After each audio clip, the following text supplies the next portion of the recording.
David Spray, welcome to Succession Stories. I'm so excited to be with you today.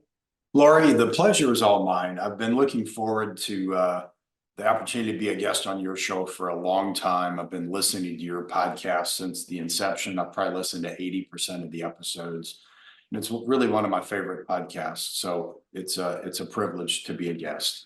That is a super high compliment. Thank you so much. And it's amazing to talk with a super fan. We should we could do a run through of your favorite episodes. Maybe we'll save that to the end of the conversation. Let's talk about you and why you're here. I think we have a lot of listeners who have companies that are under 10 employees. They're smaller businesses and they hear this show, they hear your podcast, which you have a great podcast, and we can talk about that as well. And they probably are wondering, what's the future of my business? Is there anyone out there who might want to buy it? And you're in the knowledge business. You've worked a lot of different aspects in your career, and we're going to focus in on a few of them. Let's start with your background. How did you become an entrepreneur? What got you there? Well, I started with a very traditional path, accounting degree from the University of Texas, went to work for Arthur Andersen in Houston. Enron was my main client. But after a year and a half, I realized it wasn't for me. So fortunately, I left 10 years before Enron imploded. So that was not problematic. And to be honest, I bounced around for, all through my 20s and 30s. I never was a fit in corporate America. I'm a firstborn. I have high control needs, and I just never was a good employee. And so I had the opportunity to get into the specialty tax consulting business 20 years ago. And it was the perfect fit for me. It was like all my different jobs, selling software, selling financial services, being a CFO, it just kind of all came together. And it was just like this perfect fit that my background in hindsight all of a sudden looked perfect and well planned. And that was how I got into the specialty tax business. And then I had a chance to start my own business about 15 years ago, Export Advisors. Let's talk about export advisors. This is a great business niche, and I'm, for me personally, not super familiar with it. You and I have talked about it, but I'm not an exporter. There are a lot of exporters in the US who should know about this aspect of the tax code and how it could benefit them. There may be others listening who are thinking, wait, I'm not part of the export world. Why does this matter to me? I think the point of it is, yeah, you might not be an exporter, but it's really good to know that some of these advantages are out there. And again, the niche that your business created, let's focus on that. Yeah, so I've always been a fan of the saying, the riches are in the niches. And so we only about 1 out of 200 companies are a fit for the IC disc.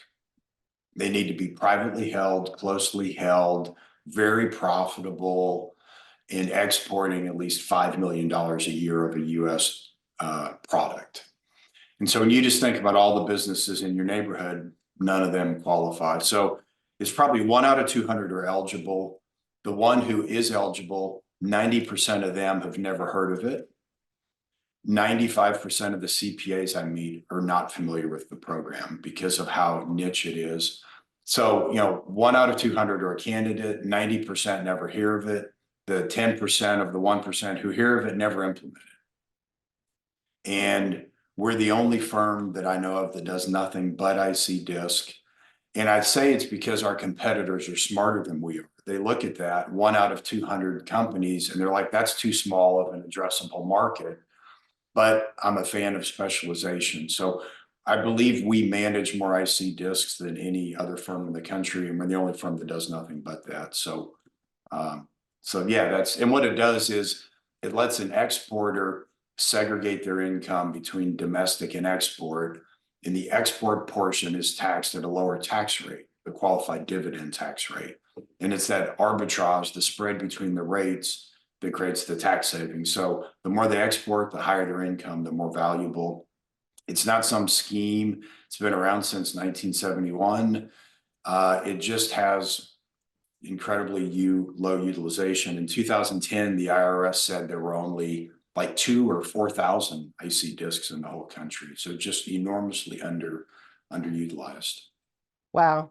So what's a typical company scenario? What a client of yours, if you could describe at a high level? Yeah, they're very unique, actually. So 90% of our clients have revenues between 15 million and 100 million. And they typically export about a third of what they do. And most of our the average client in the scrap metal business is fourth generation. Almost all of our clients are in the top quintile of profitability in their peer group. And most of our clients do not borrow any money. So it's a very, and there's a single shareholder most of the time. So it's like my perfect client is that person who started the business 20 years ago and they've grown it to 50, $60 million. It's an S Corp. They're the sole shareholder. They're netting $3, $4, $5 million a year. I get introduced to them. We have a high level assessment of how much can you save and is that enough to be material? And then if they say yes, then like it's basically the sales process is over because I give them a copy of the book. I'm the only one who's written a book on the IC disc. I tell them about the podcast. I'm the only one with a podcast on the disc. And then they become a client and they tend to stay until they sell their business. So it's a recurring revenue model and and they love us. Their biggest complaints is, where's your next great idea like the IC disc? Like Well, our that's the government IRS coming up with that great idea, right? Exactly. Well, our average client saves 6 figures a year in taxes. And I don't care how wealthy you are, our entrepreneurial clients who feel like they pay more than their fair share anyway, 6-figure tax savings annually is, that's real money. It's real money. Yeah, and I was reading a little bit about this program, the IRS program, the ICDISC program, and it was designed to make or to level the playing field for exporters, many of which were probably assumed to be manufacturers. You mentioned scrap metal, which is a really interesting way to think about this. So, what's being exported doesn't necessarily have to be from an OEM. Right. Scrap metal, recycling, companies in that type of industry, which I think a lot of companies can maybe relate to. Maybe there's a piece of their business that would qualify. It has to be a certain percentage of their total gross revenue, correct? Well, no, there's no, it doesn't, the only percentage that matters, it has to have 51% US content, which basically means as long as they're doing something to it in the US that typically qualifies. So even if they buy the material from another country, if they're just doing anything to it, because the profit is counted in that US content piece. Gotcha. So we've established what your business is. Now let's talk about some of the opportunities and challenges, because I think this is a really interesting example. You're running the business. You know a lot about value building. You know a lot about exit planning, succession planning, because you have lots of relationships with other CEOs, and of course, you're a student of this show, so there you go. No. But no, you're very knowledgeable on the topic. And you and I had an opportunity to talk off air, and you were self-critiquing the business model. So let's dive into that. Tell me what your thoughts are and some of the challenges as you think about succession and exit planning for your own firm. Well, I learned about your podcast because you were a guest on John Warrillow's show, which is actually my all-time favorite podcast. Even probably, slightly, he's 1A and you're 1B. And I've listened to virtually all of his episodes, and I even went through the program to become a certified value builder. And the first thing I realized is that my business is not really sellable. We get inquiries all the time, but here's what happens. CPA firms tend to trade for 1x revenue. Our margins are materially better than the average CPA firm. So maybe we're at 1.5x. But then because our entire business is IC disc, there's huge concentration risk. So if the government changes the program tomorrow, the business has zero value. So thus, acquirers are going to put a huge discount on that. I'm guessing if I were the acquirer, I'd cut it in half or a third. And then there's huge dependency, on key person, me. So, I mean, the typical deal I've had is, yeah, we'll pay you 1/2 annual revenue to buy it, paid over time, and you have to stay around 5 years. Like there's an earnout. And I'm like, why would I bother? So I realized there was just not, the business, unless I really, and even if I replaced myself, even if the business was not dependent on me, you still have the huge concentration risk of this is the only thing we do. So I just kind of came to that realization.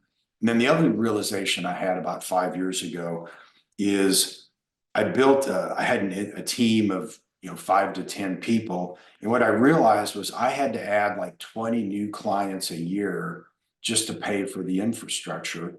And I'm an introvert. I really don't like selling. And I love talking to people who are qualified and interested. And I realized that if I just scaled back the operation and I just did all the work myself, kind of as craftsman, that I would not have to bring on any new clients a year. And I could just kind of do my own little thing. And the other thing that happened that same time is I learned about these companies in the US. There's over 10,000 companies that have no employees who net over $1 million a year. Are you familiar with that stat? No, tell me more about that. Well, these are like businesses that have no employees. The owner is the sole employee, and the largest of them was like $100 million in revenue with no employees. They used contract manufacturers, and so I saw that, and I thought that's my tribe right there. And I thought, and Peter Diamandis says creativity comes from constraints. Constraints foster creativity, and I thought, how do I net more than $1 million a year of net profit year in and year out with no employees? Like that was my challenge. And once I kind of became comfortable with that and realized that all my other entrepreneur friends that had real businesses, that, yeah, they might have 50 employees and, 20 million in revenue, but they had a way worse quality of life than I do. We have a second home in Colorado. I spend 4 months there every summer. Like none of my clients who have real businesses that are centimillionaires can do that. So anyway, I just had to become comfortable with the fact that I'm not really an entrepreneur. I'm a craftsman who has high risk tolerance. That's so well described. You have a passion for what you're doing. You're really good at it. And you're very comfortable with the decision to not have a team and scale and grow. And you're at the stage of your life where other things give you pleasure and joy. And you certainly get a lot of pride, as you should, from helping your clients, and they value you, and that's evident in the relationships. And then you've got other things you're doing. Sure. So there's an age and a stage to everything. And you've had a full career. You've got the maturity to know what it is you want, and you've accepted that this business of yours is serving its purpose, and that one day if the government makes changes or you decide to make changes and it ends, then you're probably okay with that. Am I right? Exactly. And I mean, to give credit, I've done a really, I've what makes it work is I have some tremendous strategic partners. I have a law firm that we use for all the IC disc work. They're a specialty tax law firm here in Houston. And then I've got a couple other firms who specialize in IC disc software, calculations. And so that's what makes it all work. So my job is to make sure the clients are happy and coordinate the efforts of basically my subcontractors. And that's what makes it all work. And the other thing, when you have no employees, you can contribute. I think this year I can contribute $76,000 pre-tax to a solo 401k. So I'm like, the government is really telling me, Dave, we do not want you to have any employees. Right. Right. And it's an S corp? Yep. Yep. S Gotcha. corp. I'm the It's an sole S corp. shareholder. My wife's a And successful entrepreneur as well, kind of similar model. She also got rid of the office and her employees, and we just have our little craftsmanship that is because we're specialized, it's just, it's very profitable. When you Yeah, do only one thing, I mean, we can do an IC disc return. Literally, we can prepare 20 IC disc returns in the time it takes the CPA firm to prepare one. you've got a niche, you've got a competitive moat, as Warren Buffett's team would describe. And the thing that you've also articulated in the business model is recurring revenue. If they're on a contract with you, that there's a monthly. The risk in the business is the owner dependency. And of course, that can be a big factor for transferability. The other Because I thing, know you and because I know you off air, sorry, I didn't mean to cut you off. I just wanted to start to transition because I'm going to ask you, well, what other things have you tested around your right? business model, and maybe different things outside of the IC disc to try to make a go at something more transferable? Yeah, I just wanted to clarify one thing on the IC disc though that surprises people. So we only invoice our clients once a year after we've done all the work and everything's done. It's a fixed fee, and most of our clients we don't even have an engagement letter with. Most of our clients we don't have. If we do have an engagement letter, it's just a year to year. I'm just a big fan of free will, like do business. I'm not a cell phone company. We're not going to make you do business with us. And because of that, it's just incredibly liberating that, like, if we really screw up something, I mean, I'll make it right. I'll discount our fees. And if that's not good enough, then, okay. I mean, we do the best we can. But anyway, I just wanted to clarify that it's Okay, thank you. recurring, but Yeah, it's not really contractually recurring. gotcha. It's just recurring It's because we're retained, easy to work with. reoccurring because the clients are coming back to you, and that's an important distinction. So thank you for clarifying that, because we do talk a lot about the difference between recurring and reoccurring. Right. So reoccurring is when your clients come back to you, you just don't know for sure because it's not contracted, but they may have a high propensity to come back. Okay, True. so let's switch gears then, because I want to start talking about your podcast business and how Yeah. the idea for the podcast business came around and how you built it. Came from John Warlow when I was going through the Value Builder program, and I was looking at how unsellable my tax business is. And I started asking myself, what could I do that would be the exact opposite? He's got like the 8 drivers of value. And so I had a podcast at the time, and every time I've had it for 4 years, and every time I would have a guest on, most of my guests had never been on a podcast, and at the end of it off air, they would all say the same thing. I wish I had a podcast. It's so cool. And I would always encourage them to do so. And they said, and they'd be like, oh, and I'm like, it's not that hard. If you're interested, call me. We can talk about it. Nobody ever did. So about 2 years ago, it was a day in January. I wondered, I wonder if we did the podcast for them, if that would change it. So I called up 3 of my guests and I said, hey, I have this idea, podcast done for you. You record 1 episode a month. All you have to do is show up, record. We do everything else. We release it. We'll even send the email to your database. 1 episode a month, $1,000 a month. Are you interested? 2 of the 3 said, absolutely. Where do I start? The third said, maybe. So and I said $1,000 setup fee. So then I went to my podcast partner who's managed our podcast, Stuart, and said, hey, what do you say we start a new business? And so literally at 7 a.m. I had a thesis, and by 4 p.m. we had a new business started. And one of my constraints was I want this to be an infinite ROI business, which means if you think about ROI, it's return over investment. If the investment's 0, then the return is infinite. So I said, let's build this without putting any money into it. So our first 2 clients paid us $1,000 each for the setup.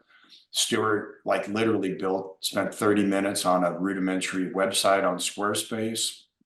And then we just got to work, and professional service firms were really the best fit for us. And so we grew that pretty quickly. I acquired the clients. Stuart did all the back end.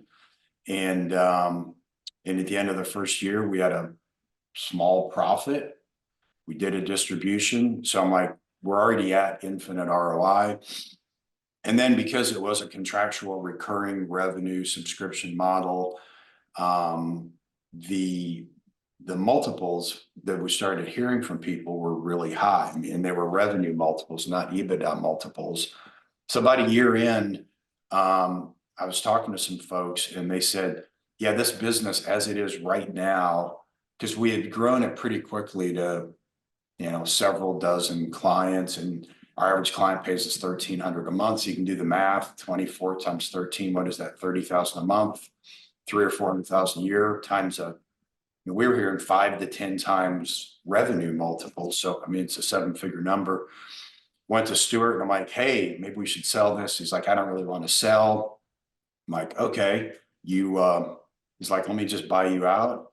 And so we structured it to make it because I wasn't trying to get a big home run. I structured it where it was very little money down by him.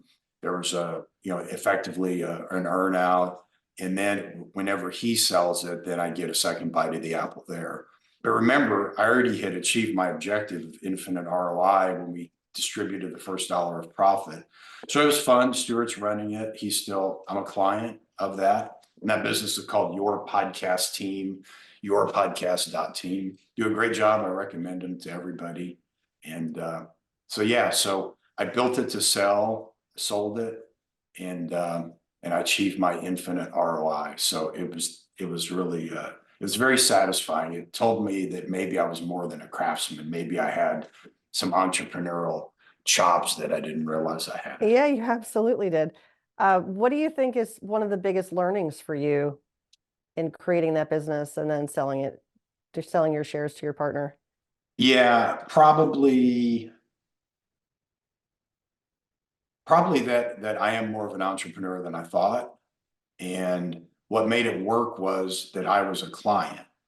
So I was selling a service that I was using. So it was just so effortless to say, well, here's the 20 reasons I have a podcast. Here's how I financially justify it. So I'd say that was it. It just gave me the recognition or confidence that I could go start another business tomorrow. But that interest has waned. It was kind of like I checked that box, and no need to do that again. Has Stuart brought on another partner? Or is he running it by himself? He's running it. As far as I know, he's running it himself. I mean, he had a team already on the back end. And so I think he's just grown that team. Well, I guess he'll be one of those people that it's in that 10,000 number, won't he? Yes. He probably already is. So yeah, yeah. So that's what I learned from it. That's great. So let's start to wind down. We've talked about a lot of things. We talked about your experience in the niche business and the transferability challenges of that business. We talked about being entrepreneurial and creating a company that ultimately did sell in a very short timeline. Summarize for us, high level for folks listening. What do you think are some of the key takeaways when it comes to the opportunities and challenges in your experience? So what makes the IC Disc business work is that I have an extraordinarily client-centric model. Most other firms, like the Progress Bill, as the work's being done, so basically when I started, I removed every objection to people saying yes. I'm like, you don't have to pay us anything up front. You don't have to sign a contract. Like, we'll do the work, you'll be happy with it, and you'll pay us. And Ron Baker has this idea of an explicit satisfaction guarantee. Our clients all have a unconditional explicit satisfaction guarantee. If you're not happy for any reason, just take our invoice, take a red pen, pay what you think it was worth.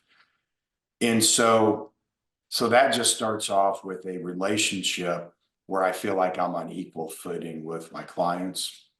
I don't really, need the money, and I do it because I enjoy it.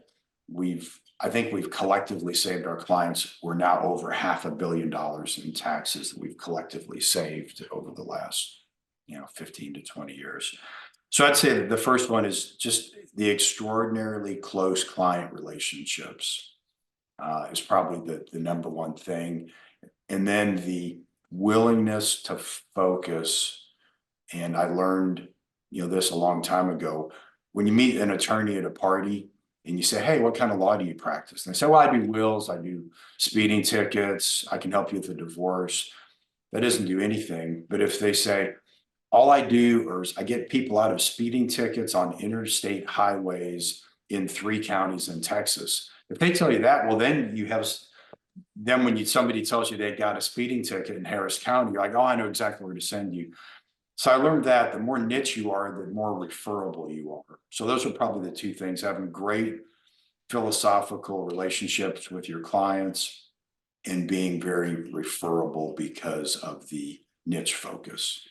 Awesome. You've shared some quotes already in this conversation, things that inspire you. If there's one more that I might pull out from your repertoire, what would it be? It's one by Zig Ziglar, and I think about it every day. Every obstacle contains the seed of an equal or greater opportunity. And I found it to be so true. So many services we have, tweaks we've done came from an obstacle that we were trying to find the opportunity. So yeah, that's one of my favorites. Awesome. Dave, thank you so much for being on Succession Stories. It was my pleasure to have you on as my guest today. Oh, hey, it was my pleasure, Laurie. Anytime. All right. Thanks everyone for listening. And for more Succession Stories, be sure to subscribe in your favorite podcast player and also find us and all of our shorts on YouTube.